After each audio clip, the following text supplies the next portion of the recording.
What's up, guys? Welcome back to my channel. So I'm here today to talk about The Real Housewives of Miami, Season 5, Episodes 9 and 10. So I'm a bit late to this, but the biggest thing is that Dr. Nicole has been the MVP of these two episodes. But anyways, let's just get right on into it. There is a new Page 6 article that is confirming Lisa and Lenny's split, and the fact that Lenny has a whole new girlfriend. And remember, there's another Page 6 article recently where Lenny was like, oh no, we're not like splitting or anything. So Lenny just kind of running to the blogs with different stories and shit. And Lenny says that they decided to split 2 months ago, which kind of goes against Lisa's story and what we've seen on the show. It's like 5 weeks ago, you guys were sitting at the dinner table together. You know what I mean? And Lenny also says that they've been living separate lives, which, like, emotionally maybe kind of true, but it's like you're still sleeping in the same bed with Lisa. You know what I mean? Like, that's not living separate lives. So everyone's just kind of talking about it, like really shocked. And then we see Marysol. She goes to Lisa to chat, and Lisa says that Lenny's story about them, being separated for 2 months and all that shit, complete lie. And Marysol thinks that Lisa knew what's up though, but that she was just kind of ignoring the signs, kind of just like living her own reality, which I get, you know what I mean? A lot of people do that. Lisa then says that Lenny longer sleeps at the house, and he's been trying to get her to like move out. He's trying to find another place for Lisa, but Lisa, she's just like, no, like, you can't decide where I live. Like, this is my children's home. She says that Lenny's lost it, and Lisa's like, no, I'm gonna stay in this home. My kids are gonna stay here, blah, blah, blah. And she mentions that she's like, I came from a broken home, and now my kids are gonna come from a broken home. And it's like, I'm just kind of over the whole thing about, like, just because you have parents who are divorced doesn't mean it's a broken home. Like, my parents divorced when I was 5. I was, like, raised in these 2 separate homes and shit. But it's like, I never felt like it was broken. Like, yeah, I had 2 homes, which could be, like, weird sometimes, but I never felt it was broken. You get what I'm saying? Like, I don't know, it's just a semantics thing, but it's like, it's so easy for people to be like, oh, that's a broken home. It's like, well, bitch, sometimes when people fucking divorce and split up, they're almost more solid than some other people who fucking have all these issues, but they stay together for the kids, stay together till they're out of the house and shit like that. Like, how is that not a broken home? Is that a broken home in a different way? Like, you know what I mean? So it's like, I don't know, almost makes it sound like, oh yeah, if 2 people hate each other and stay together, it's fine because that's not a broken home. But if they split, that is. You know what I mean? So it's like, I don't know. I don't like the whole broken home bullshit. And Lisa then says that, again, Lenny's all that she's known. She's been with him, like, basically her entire adult life. So yeah, and she also says she's trying to navigate these, like, love-hate kind of feelings she has right now. Marysol gives her a little pep talk and whatnot. She's like, look, like, a lot of us have been divorced and we're living great lives. Some of us found love again. Like, basically, that there's life after divorce and that, like, she's gonna be okay. But Lisa's just still in that, I just want him to love me. You know what I mean? She isn't, like, ready to move on, essentially. Because, yeah, and I get it. It's, like, a big, major shift. But Lisa also says, oh, things were just fine a month ago. And it's like, well, girl, things were not fine just a month ago. You know what I mean? So, I don't know. And then we see Alexia and Frankie, they pull up to a store. And this is where Alexia's going to be hosting a grand opening. It's for her friend Jimena. She's like, it's like they sell purses and like, it's a little boutique kind of thing. And they're donating the proceeds from the grand opening to this charity that helps people with unique abilities, people like Frankie and people with other special needs. Basically help them become more independent and live their lives in a more self-sufficient kind of way, trying to like do their own thing and not rely on other people. It's actually called the DeMoya Foundation. Just saw it in my notes. And Frankie, he's working with a shadow, like a life coach kind of dude for about 4 hours a day. And but he expresses a little bit of hesitance about being independent. He's like, I'm scared, you know what I mean? Because he's like, they're talking to a therapist or someone, and they're like, oh, have you ever like taken an Uber somewhere like on your own? He's like, no, I'm scared. Like, I'm worried about that. So it's just the process of kind of getting to live more independently. Because Alexia says, she's not going to be here forever. And yeah, she may have the funds to like set him up to be to live really comfortably. But he just has to kind of be more independent. That's what Alexia wants for him. So yeah, there's a nice little storyline. We then see Julia. She's prepping for a little romantic date night with Martina. She's like recreating their first ever dinner that they had in Paris together, and it's actually on like the same table in Paris. I'm like, oh my god, like, girl, you fucking kept that. It's like this little tiny skinny table, like nothing remarkable, but she kept that from Paris because it's sentimental. I thought it was really cute, to be honest with you. And yeah, she's recreating their first dinner. She overcooked the fish. Lovely dinner. When see Alexia and Marysol, they're going out to eat somewhere, and a couple comes up to say hi to them.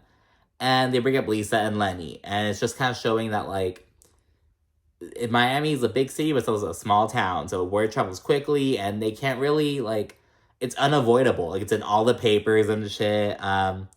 So yeah, and Alexia talks to Marysol about how she and Herman, when they were together still, they put up a facade, they put up a front to be like, oh, you know, we're so happy, like, blah, blah. But in reality, they're sleeping in separate rooms. He already had bought an apartment for his lover and all this shit. Like, there's shit going on. And Alexia says, as a woman, you know when your man's cheating on you. But you just ignore the signs. You may not want to see them. So she thinks that's what Lisa was doing. And I have to agree to a certain extent. And they wish that they could give Lisa their knowledge. Because, again, they've been through divorces. They've been through this. But they're like, she just has to go through it. She has to fuck around and find out, basically. She has to go through the torture to, like, you know, like, you aren't going to learn unless you, like, you grow in the valleys, that kind of thing. We then check in with Guerdy and Russell. They're at the beach where he proposed. They're going on 20 years of marriage and 27 years together. Guerdy says that Lisa's situation was like a wake-up call almost, and she kind of wants to see if there's anything she can improve on in their relationship. Russell says that, you know, while Guerdy's making an effort to kind of calm down, like, with, like, her work, like, because she's a workaholic, and she's trying to, like, calm down on that, but she's still, like, wrapped up in at home. They kind of want to spend more time together and as a family, and Guerdy says that, like, her kids, because she has two sons, one's 14 and one's 9, Miles and Liam. She said that they kind of have a lot in common with their dad. They all like Star Wars. They all like play with Legos and shit. So Guerdy's kind of mindset is like, okay, well, you know, it's like, I don't feel bad about you guys, like, staying at home with your dad while I'm off doing my thing. But she realizes that she has to do more, kind of be more of a presence with her kids. She just kind of, she has that they're like a family funk, and so they're kind of talking about that and want to kind of devote some time to fixing it, if you will. We have a quick scene of Adriana getting some BBL shots, like the non-surgical one. She's there, she has Julia there for support, and while she's getting them done, it's very promo-y, because it's like, we hear the lady talking about how this procedure leaves your butt like, oh, it's like soft, like the petals of a rose, and all this shit. And I was like, why would this be included if it, like, didn't have to be? It was giving, like, Adriana was able to get this shit for free or for a discount if she, like, were to highlight it, you know what I mean? So, I don't know. And she says she's trying to get it rounded a bit, but not all big like Larsa's. And then Adriana then asks Julia, oh, tell me a story to distract me. And Julia says that she and Martina have decided to try to adopt a child together. They want to adopt someone who's a little bit older, maybe like 4, 5, 6, 7, you know, around there. But yeah, they're considering adopting. And it's just like, it's giving Band-Aid. It's giving storyline shit. But with Martina's recent health issues that recently came up like last month, it may not be the best time, but I don't know. It's just like, girl, Martina was just saying that, because Julia's whole thing is like she wanted to have more kids. She's not ready to be an empty nester, blah, blah, blah. But Martina's like, no, let's move on to this next stage in our life. So it's almost like Martina's like, oh, okay, whatever. I'll give you another kid. But what's going to happen when this kid grows up? Like, I don't know. It's just kind of weird. It's giving Band-Aid. It's like when people are like, oh, like, we're having issues. Let's have a baby. I don't know. It just doesn't seem... It seems weird. I don't know. And it's nothing against, like, their age or anything like that. Like, but I'm just talking about their, like, relationship dynamic. How quickly they came to this decision after, like... You know what I mean? It just seems weird. It was like they had one good date night. Now they're ready to adopt a baby. You know what I mean? That's kind of what it's giving. But anyways, we have the day of Alexia's charity event. On the way over, Nicole, she talks to Guerdy about her upcoming engagement party, and it's gonna be next week. Nicole also says how the vibes between her and Larsa have been kind of weird lately. Because Nicole says that Larsa, like, keeps bringing up that Nicole was, like, married to a school teacher back in the day. She brought it up, like, 2 times last season. She's brought it up at least 1 time this season at the video shoot. And Larsa says, like, oh, your experience is different. Like, you had to you divorced a school teacher. It's different than when we divorce people, basically. But Nicole's like, oh, I had to pay $200,000 to get divorced. Like, yeah, it's a different situation, but it still sucked. It's still, like, it's still an experience, you know what I mean? So Nicole feels like Larsa is just kind of being a mean girl and trying to write her off. Like, I don't even know, like, make it a dig. Oh, you're married to a school teacher. Like, okay, girl. But yeah, and Guerdy says she hopes that Larsa isn't, like, belittling Nicole, but Nicole's like, what other, you know, what else could it possibly be? So it started out almost kind of, Nicole just wanted Larsa to stop throwing this dig in her face. You know, she's like, why do you keep bringing up that I was married to a school teacher? Like, it's weird, you know what I mean? That's all Nicole wanted to talk to Larsa about going into it.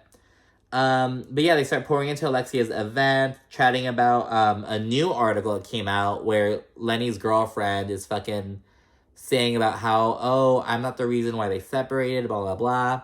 And everyone's kind of agreeing that this bitch shouldn't be saying anything. Like, girl, why are you even talking? Why are you saying anything?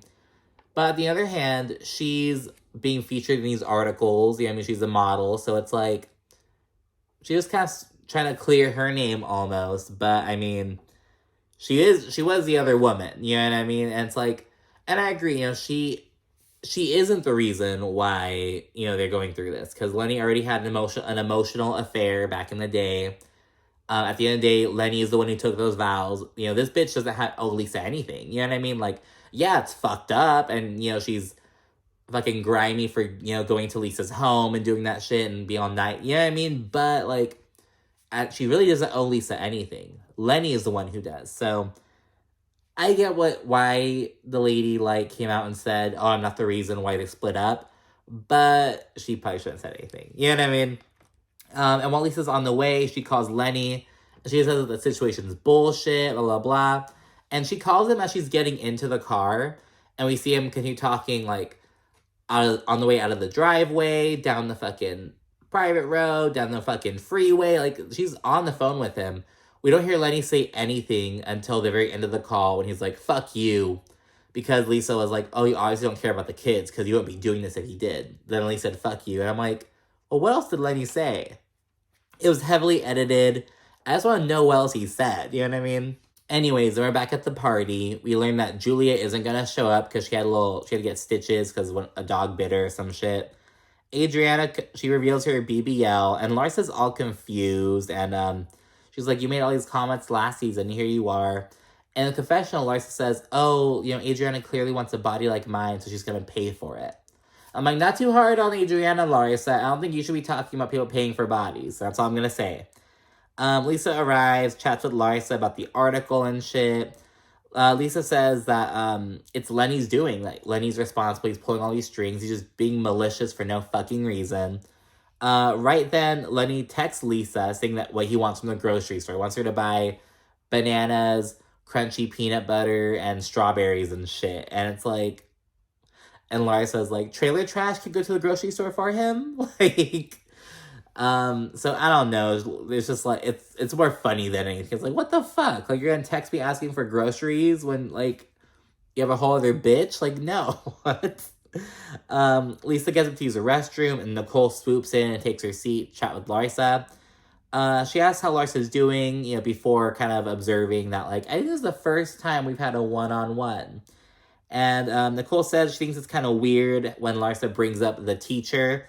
And Larsa says, do you know who I was married to? God forbid, like, if you and Anthony split up, then we can talk. Basically what Larsa's saying is that, like, girl, like, your experience with divorce is way different than mine. But it's like, okay, like, every situation's different. Like, Larsa didn't have a prenup at the end of the day. She and Scotty had 4 kids. They were married for 21 years and had been dating since, like, she was fresh out of college. Like, there are all these other factors. Like, no one's divorce is going to be exactly the same, you know what I mean? So that's kind of weird that that's, like, her rationale for bringing it up. Because, like, first of all, Larsa, you're bringing it up to throw shade. You're bringing it up to be a bitch. You're not going to say it because you don't want to see, be dragged by the viewers who are like, because, we need teachers. Like they teach, like, you have 4 kids. You know what I mean? Like, how many teachers have they had over the years? Like, but she's talking shit about teachers and educators. So, but she's not going to fucking admit that. But Nicole then says that's condescending, though she thinks that that's not Larsa's intention. And but she says that she just wants to know where the disconnect is so that they can move forward. Nicole seems to be really genuine in this moment. She's like, I just want to address this so we can move forward in our friendship and just kind of nip it in the bud and move on.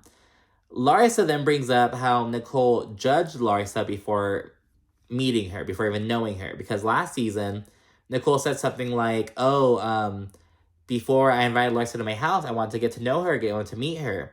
And Larsa's like, that's so fucking rude. Why would you say that? Like, why do you have to get to, like, who are you to say that you have to get to know before inviting me to your home? And I kind of get what Larsa's saying, but I don't like, because honestly, it's like, I get what she's saying, like, with the whole, like, oh, why are you being all weird? But I don't think that's unreasonable to, like, want to get to know someone before doing that. But Larsa's like, oh, I've been a part of this friend group for, like, a decade. How are you going to say that I'm a stranger? Like, you know who I am. But Nicole's like, oh, I know who you are, but I don't know you personally. Like, to me, you are a stranger. I want to get to know you. So that's kind of what they're talking about right then and there. And then Larsa says, I've never judged you, Nicole, and I've heard some crazy things about you, including that you, according to Larsa, Nicole supposedly hooked up with every doctor in the hospital.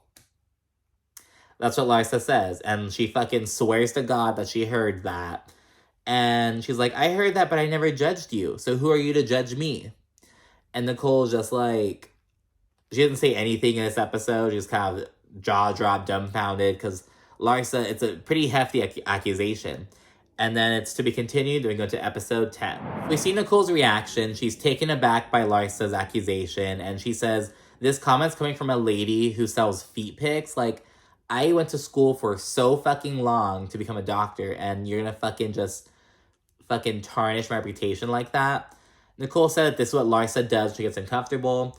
When Larsa feels back into a corner, or things are just kind of getting too hot in the kitchen, she'll just throw something out. In fact, we just saw Larsa do this with Lisa earlier this season. Because when Larsa felt slighted by Lisa, and she felt like Lisa disrespected her penthouse, her home, Larsa was like, oh, that's why you rent out your backyard to people. Like, she'll do that, you know what I mean? Which I get. I think it's a natural human instinct to be like, bitch, you're gonna come for me, well, I'm gonna fucking come for you. You know what I mean? But yeah, in the confessional, she reiterates that Nicole prejudged her, and the fact that she said that she doesn't know Larsa was weird, because Larsa's like, I'm a part of this group. You can't fucking come in here and say you don't know me. But it's like, well, girl, that she doesn't know you. Like, I don't know. Nicole's like, why is it weird that I want to get to know someone before inviting them to my home? Like, that's natural. Like, before I hang out with you, yeah, I want to get to know who you are. Larsa says that she shouldn't be a stranger because, again, she's known the group for 10 years. But Nicole's like, I don't know you. I didn't know you from a hole in the wall. I didn't know you personally. They then call Marysol over to ask for her opinion. And Marysol's agreeing with Larsa. They both feel like Nicole was being rude. Now, I don't know if they actually think Nicole was being, like... I'm wondering if Marysol and Larsa are like, oh, Nicole's comment was rude.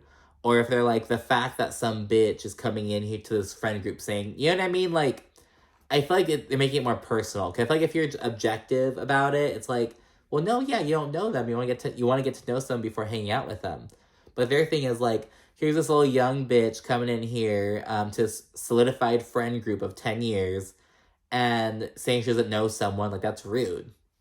I think that's kind of like being a bit more involved in it, if that makes sense. But anyways, Larsa then calls Nicole fake, and Nicole said that this is why they're gonna never be friends. Nicole says that Larsa's projecting her bullshit onto others. The conversation abruptly ends, and then we see Lisa and Adriana chat. We also see Alexia give a speech. She kind of looks back on Frankie's journey and everything, but she reads it entirely like from her phone, not even looking at the audience at all. And it's like, okay, like, it just seemed kind of weird. Then we see Nicole, she's talking about her engagement party. Again, it's just next week. She's really excited about it. And everyone's planning on going, even Larsa. She's like, yeah, I'm excited. Like, Even though I just got into it with her, but, you know, whatever. We didn't see Guerdy. She has a little family game night. Winds up being a lot of fun and shit. Julia, she meets up with her stylist to kind of chit-chat about his adoption experience. And he kind of talks about how, like, one of the first things is, like, the home inspection. So the state sends people over. And it's really, like, they pry into, like, your personal life and, like, how you're raised. They look at everything. It's really invasive. I was like, oh my goodness. She raised that she wants to adopt an older child, and yeah, just kind of talks about that. Julia also brings up the Don't Say Gay law in Florida, kind of looking back, reflecting on, like, kind of what's going on. She said she hopes that their, you know, rights don't wind up getting fucking stripped entirely. She also brings up some of the differences she's seen between living in Paris and Miami as an openly gay person. And that was kind of interesting because from my perspective, because I was an English major in college as well, so it was like when I'd read about fucking France and Paris and like all that shit, it'd be very like open, sexually liberated, blah blah. But Julia says that in Paris, like when people find out that she was married to a woman, they'd be kind of weird about it more so than in Miami. And I was like, I wonder if Paris is kind of like, or used to be at least, the vibe where like, yeah, it's okay to like have sex and do stuff like that with other people, but like to actually marry like someone of the same sex, like, oh my goodness. I wonder if that's the case. I'm not sure. I was kind of surprised by that, to be honest. Like, I've never been to Paris, but I think my perception of Paris and like France and their views on sexuality and sex in general, I thought it would have been like open to that shit. But maybe it's different because it's like, oh yeah, they're not just having sex with someone, they're like marrying someone. I don't know. That was interesting, though. Larsa, she gives a kid update. She says that Scotty Jr. is, like, off fucking basically, like, preparing for the NBA draft, you know, kind of trying out for teams and shit like that. Her son, Preston, is with her for 2 months. Her other son, Justin, is, like, in Europe. I don't know what he's doing. And her daughter, Sophia, is with her. So it's like, they're all so different, doing their own things. So I thought that was cute to hear her talk about. And she has Guerdy over. They talk about what happened between Larsa and Nicole, and because Guerdy's cool with both of them. She's kind of just like, girl, what the fuck happened?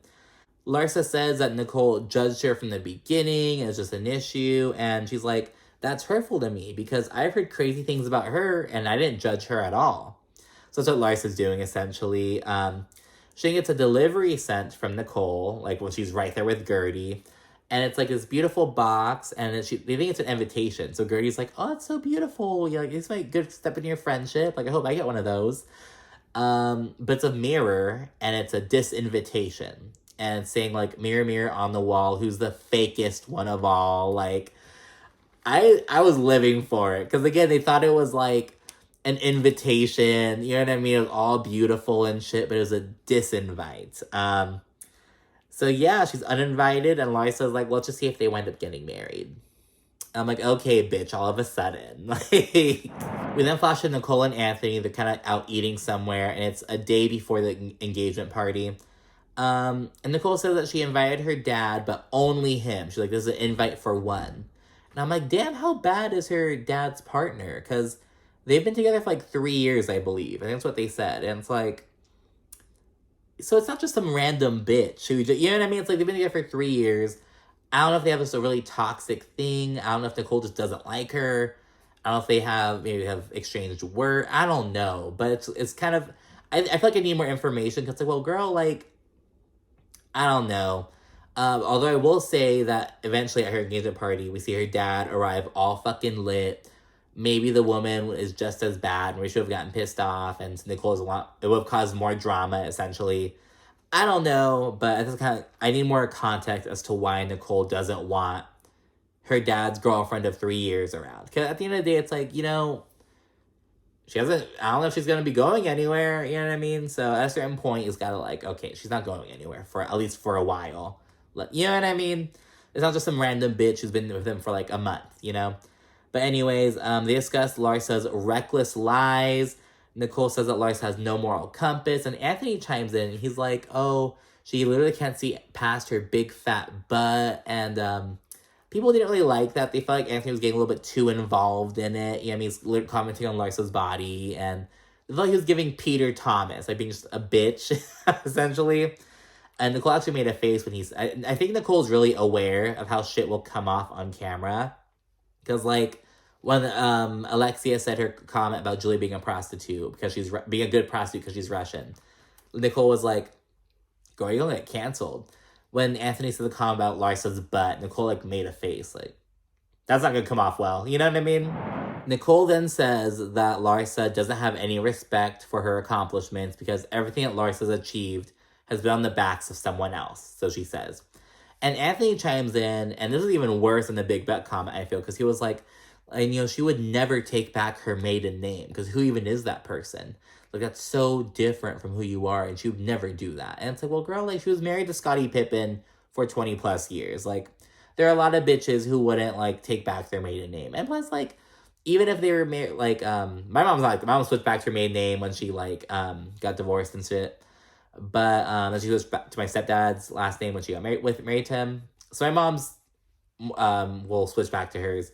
But, like, I don't know, when you're married for 2 decades, it's like, girl, like, how are we gonna talk shit about her keeping her married name after being split up? You know what I mean? So, I don't know, I thought that was weird. And Anthony was like, oh, she'd be irrelevant if she went back to her maiden name. I was like, what's the point? I don't know, I thought that was kind of weird of him to bring up. I'm expecting him to hear that he maybe apologized to Larsa, because I believe Larsa on What Happens Live, she said that Anthony apologized to her for something he said, like, in episode 1. And it's like, well, I wonder if he apologized for some of the other shit he said, like, later on. I don't know, because I think it's weird. It's like, why are you talking about a woman not going back to her maiden name? Like, that's like, come on, bro. Nicole then brings up how, like, she reflected Larsa's bullshit onto her. She's like, isn't that smart? I reflected it. I'm like, okay, Nicole, you seem a little too proud for thinking of this bullshit, you know? It's the day of the engagement party. Guerdy FaceTimes Nicole to talk about what went down. And Guerdy's like, that was a ballsy, girl. Like, I can't believe you did that. The party's in this beautiful venue. It's actually an old bank, like a former bank. So, like, we see the vault and shit. It's really cool. People begin arriving. Julia, for one, is glad that Nicole disinvited Larsa, because Julia's like, you have to teach people a lesson sometimes. Remember that Julia disinvited Kiki from her own party a while back. And Kiki arrives right then and there and goes and says hi to Nicole, gives her a present and shit. And she kind of pays Julia dust a little bit. She's polite and says hi, like, really brief. Like, they say hi really briefly, but don't really interact. But yeah, Adriana, she rolls up. She's bringing Thierry, her man, over.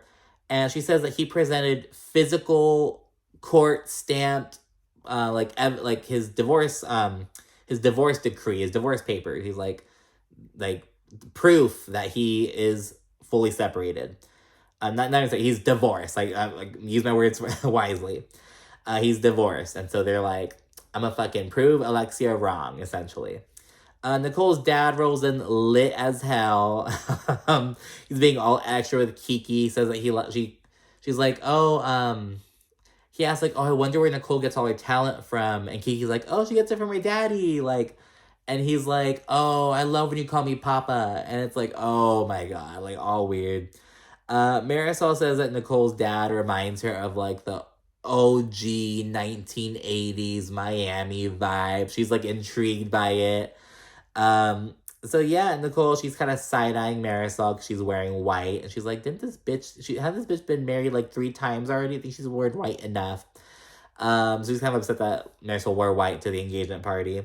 Marysol and Alexia then chatted up with Nicole's dad. And Alexia says that Nicole would be a lot happier if she focuses on her dad's positive attributes and just accepts him for who he is and not just being so critical of him. And it's like, well, girl, it's easy for you to say. You don't have to deal with him every fucking, like, day of your life. He's not your father. Like, he's just some fool you have to see, like, at, like, Nicole's wedding, basically. Like, I don't know. It's easy for, like, I think Alexia just shut the fuck up, to be honest with you. It's like, why are you commenting on Nicole and her father when, like, oh, Nicole has to accept her dad for who he is. You're not a part of the relationship. You know what I mean? I think it's kind of weird. Anyways, ladies all kind of get together and kind of chit-chatting and shit. And Lexi reveals that Marysol is not legally married. And I remember how it came up. It was like, girl, what the fuck? But yeah, Alexia revealed that, and Marysol confirms it, and she's like, no, like, you know, I've got to protect the Patton fortune and shit. But they basically had like a spiritual ceremony in Tulum, Mexico, and yeah, but they're not legally married, essentially. It's kind of chatting about shit like that. Julia shares how she got Martina to not like. She got Martina to rip up a prenup, essentially, because Martina's legal team wanted Julia to sign it. And Julia was like, baby, are you really going to have me read through all this paperwork? Martina was like, no, screw it. So, just kind of talking about that. Nicole, she goes and finally interacts with her dad. She's glad he showed up by himself, but she kind of notices he's approaching the drunk zone. He tries telling Nicole, like, a story. He tries to tell her, like, a secret or some shit. Like, oh, Nicole, I want to tell you the secret to a happy marriage. Some shit like that. And Nicole shuts it down. She's like, I don't want to have this conversation. I'm not doing this. He's just drunk. Guerdy tells Alexia, Marysol, and Kiki that Larsa was disinvited. And Julia's like, bravo. She's all gung-ho about it. Nicole joins the group, and she kind of explains her rationale for disinviting Larsa. She says that Larsa is an arsonist, and she always plays these games with everyone. From Lisa to Julia to Adriana to Nicole. Like, when Larsa feels some other way about something, she'll bring out whatever the fuck she needs to say. And she says that she's just reckless and whatnot. And Marysol's shocked. She's like, I can't believe that Nicole disinvited Larsa. Alexia, she also feels like Nicole having to check Larsa was rude. And Nicole's like, I didn't say I had to check her. I said I wanted to get to know her. So essentially, it's like some of the OGs. It's Larsa, Marysol, and Alexia on this one side.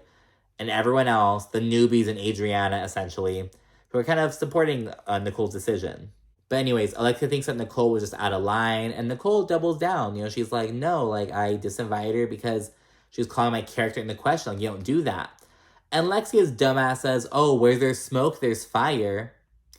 Bitch, how about with your fucking son, Peter? You know what I mean? Like, she wants to say where there's smoke, there's fire.